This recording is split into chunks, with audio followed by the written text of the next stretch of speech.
that moment when you're sitting across him at dinner and everything seems fine. The food is good, he's being nice, and you think to yourself, maybe I was overreacting. And then you go home and cry, and you don't even know fully why you're crying.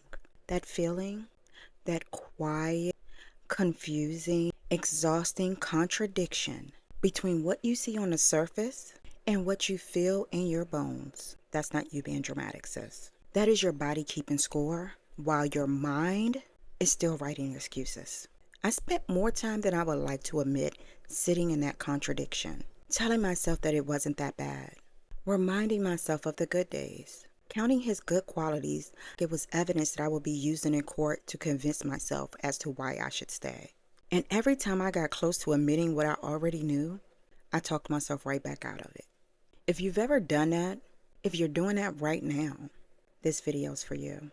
Not to tell you what to do, but to help you see what you've already been seeing clearly, finally, without an apology. Well, let's get into it. I keep trying for you. I gave you all the love I got. I gave Welcome to H.E.R. I am Ebony, a domestic violence survivor, a domestic violence advocate, the owner of the Vibe Collection, and your new healing bestie.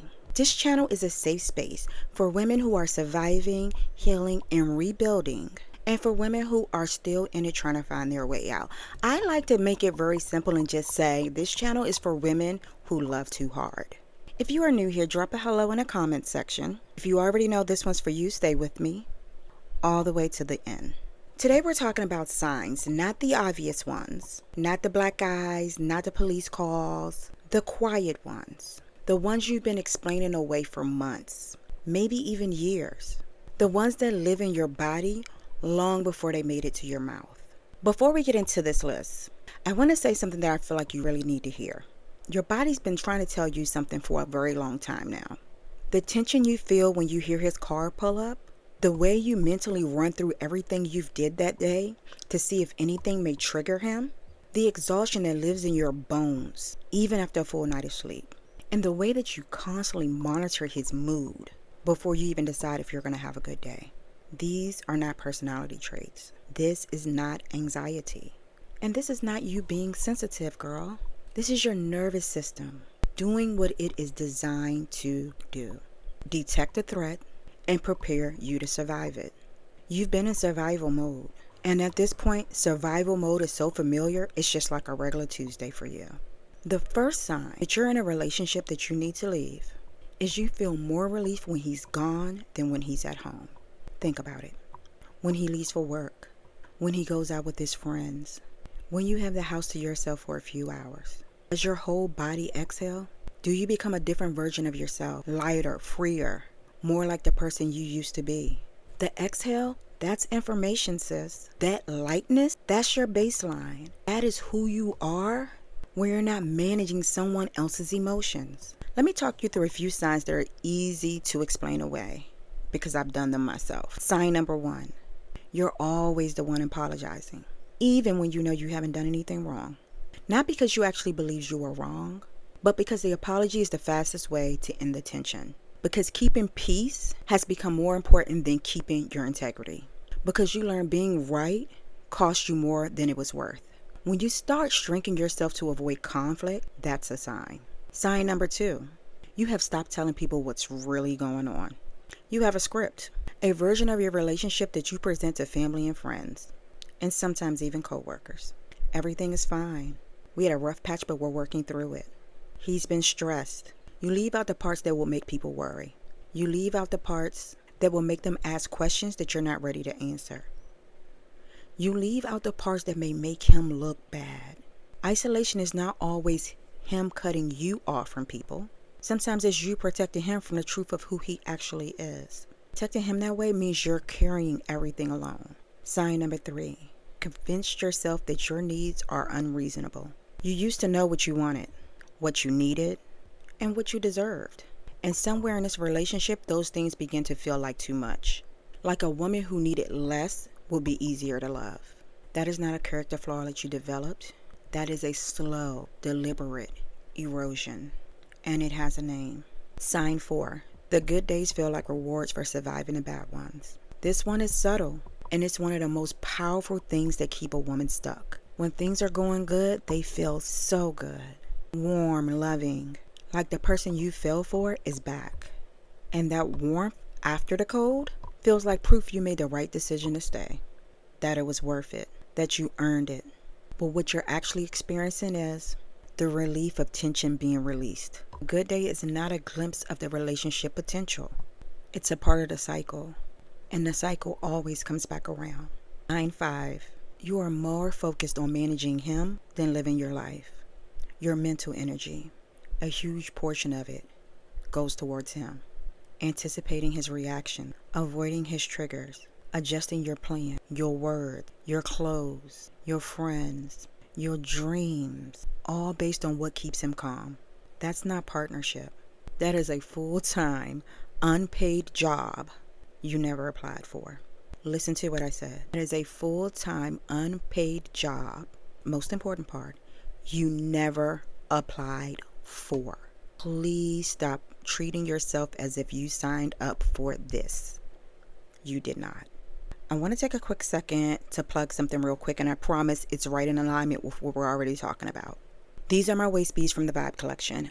I make every single strand by hand. I created this line for women who are doing the internal work, women who are after years, women who are learning to come back to themselves after spending years making themselves smaller for someone else.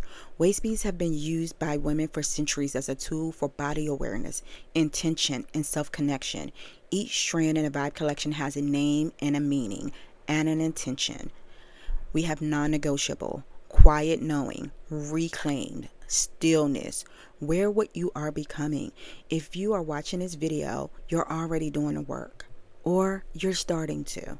You deserve something that reminds you of that every single day. The link is in the description. Go take a look. Also, use the word YouTube to get 15% off.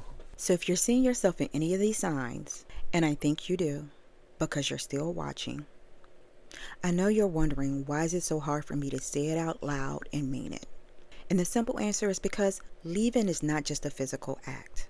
It's a complete dismantle of the story that you've been telling yourself about your life, about who he is, about who you are in this relationship, about what love is supposed to look like.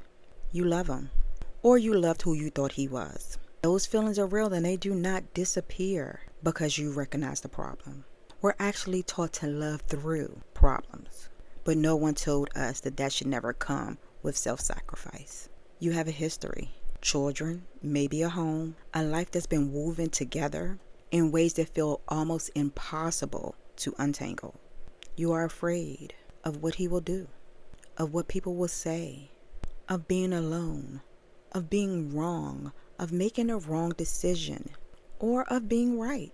And you have hope because he's been better before, because he promises to be better again, because the version of him shows up on those good days feels like evidence that the bad days are exception and not the rule. None of that makes you weak. None of that makes you foolish. All of it makes you human. But here's what I need you to sit with. Hope is not a plan, and real love does not require you to disappear inside of it. So what to do with this information? I'm not going to tell you to leave today. I'm going to tell you to stop lying to yourself about what you already know. Name it. Not to him, not on social media, just to yourself in the quiet. Say the words. What I am experiencing is not okay. I deserve more than this. I am not overreacting. The naming, that simple, private act of truth-telling, it is the beginning of everything. It is the first step to getting out of the fog. From there, start gathering information. You do not need a plan yet. You need to know what options exist. That woman in your exact situation, with your exact fears, your exact financial situation, your exact love, have found their way out. And when you're ready to build that plan, a real step-by-step, built for your situation strategy, the Exit Blueprint waitlist is open. The link is in the description. It's there waiting for you when you're ready. No pressure, self-paced, no timeline needed. Just a door that's open whenever you're ready. If this video helps you see something that you've been trying not to look at, I'm glad you watched it. That took courage. Even if you're still sitting with a lot of complicated feelings right now, that is normal. You're not alone in them. Drop a comment below, even if it's just to say I see myself in this video, so that other women know that they're not alone in it as well. I'm reading every single one and I will respond. Last but not least, share this video with a woman in your life who needs to hear it. You probably already know who she is. Y'all know when we have those friends who have these men that we're like, girl, why are you back with him? Or girl, why is he still here? Anyway, until next time, love yourself, protect your energy, and deal with life's bullshit with grace and gratitude, girl. Love ya.